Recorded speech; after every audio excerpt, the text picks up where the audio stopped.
In 1 Corinthians chapter 5, Paul is speaking to the church at Corinth, and if you notice in verse 11, we'll read, "But now I have written unto you not to keep company if any man that is called a brother be a fornicator, or covetous, or an idolater, or a railer, or a drunkard, or an extortioner, with such an one not even to eat with." So Paul is telling us, if we know of a brother or sister who is engaging in these sinful behaviors, that we are not to fellowship with them, not keep company with them, not even to sit down and eat with them. He is not telling us to remove and extract ourselves from the congregation. If anything, the Bible clearly states, them that sin rebuke before all, that others may fear also. The sinner must go, such as the man who was committing fornication with his father's wife. He was in sin, and and Paul said, "Deliver such an one over to Satan for the destruction of the flesh," and he was expelled from the church. And the Bible even states that he was being overcome by much sorrow, swallowed up by much sorrow, and who knows where that would have led to, probably suicide. So once he had repented, they were to receive him back into the environment or into the congregation. So the sinner gets expelled. The saints don't come out of the congregation. Amen. For God has established the church. He has set up the church so we can edify one another, so we can assemble and exhort one another. Forsake not the assembling of the saints, as the manner of some is. So Paul is not telling the Christian, the believer, the saint of God, to come out from the churches. I mean, all the epistles are written to the churches. In Matthew chapter 16, the Bible states, "For the Son of Man shall come in the glory of his Father with his angels, and then he shall reward every man according to his works." Each man is going to be awarded or rewarded according to his own works. Also in Romans chapter 2, notice what the Bible reads. Romans chapter 2, verse 6, "Who will render to every man according to his deeds." Not their deeds, but his own deeds. Every man is going to be judged according to his actions. And in Jeremiah chapter 17, verse 10, "I, the Lord, search the heart. I try the reins, even to give every man according to his ways and according to the fruit of his doings." Not their doings, but his own doings. So we see here through these four scriptures that we just read that every man, God is going to judge every man according to his own doings.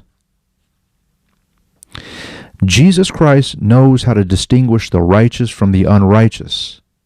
Coming out of her, my people, doesn't mean that we're to come out of all the local congregations. In Revelation chapter 3, let's take a notice at how Jesus Christ deals with one of the churches, one of the local churches, the church at Sardis. Verse 4, "Thou hast a few names, even in Sardis, which have not defiled their garments, and they shall walk with me in white, for they are worthy." Now there you have it. The church at Sardis, that was composed of so-called saints, Jesus seen through all that, and he was able to detect that there were only a few there that were not living defiled lifestyles, that were not living as sinners, that were true in their heart, that were spotless, without any sort of blemish before the Lord. And they were worthy to walk with him in white. Now, he didn't say there are a few names in Sardis who should have come out of that church. Now they are going to be destroyed by my plagues because they did not listen when I said, "Come out of her, my people, that you be not destroyed with her plagues." No. God is able to spare the righteous. He's able to seclude the righteous when judgment comes. He doesn't throw the baby out with the bathwater. He doesn't get rid of the whole. The Apostle Paul, Peter, James, John, they didn't tell the churches to close shop because there's a few sinners in your congregation. Just close the doors, close shop, shut down. The building structure that houses the congregation, the house, the shack, whatever it is, doesn't need to be destroyed. The individuals within those structures, within those places, shall be held accountable for their actions, their doings, their lifestyle. God judges each and every man according to their own doings. But the problem here is we have one who is sowing discord. And 6 things are an abomination unto God, yea, 7. And one of them is the one who speaks lies. Proverbs chapter 6. Let's just go ahead and read it. I don't want to misquote it. Proverbs chapter 6, verse 16. These 6 things doth the Lord hate, yea, 7 are an abomination unto him. Verse 19, a false witness that speaketh lies, and he that soweth discord among the brethren. So we need to understand it's the enemy's job to sow discord among the brethren, because God has established the church on this earth, and he's composed it with the believers, those who are in the faith, members in particular.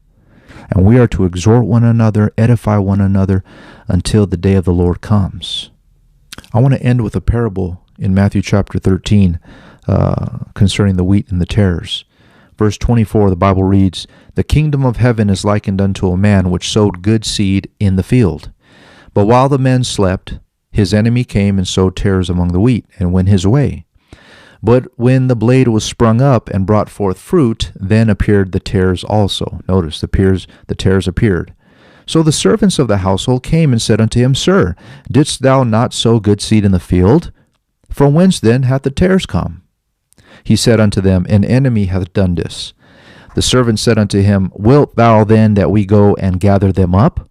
Or in other words, would you like for us to go and pull out the tares from amongst the wheat? But he said, Nay, no, lest while you gather up the tares, you root up also the wheat with them.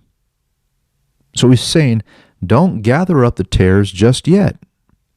Let them both grow together until the harvest. And in the time of the harvest I will say to the reapers, Gather ye together first the tares, and bind them in bundles, and burn them. But gather the wheat into my barn. God knows how to distinguish the righteous from the unrighteous. He says, let them grow together, because one day he's going to separate the wheat from the tares, the sheep from the goats, the real from the fake. Yes, there are those in our congregations that are living in adultery, fornication, drunkenness, open rebellion. They need to be rebuked. Yes, there will be bad apples, but we don't cut down the whole tree. We get rid of the bad apples. We deal with them. That's how it must be.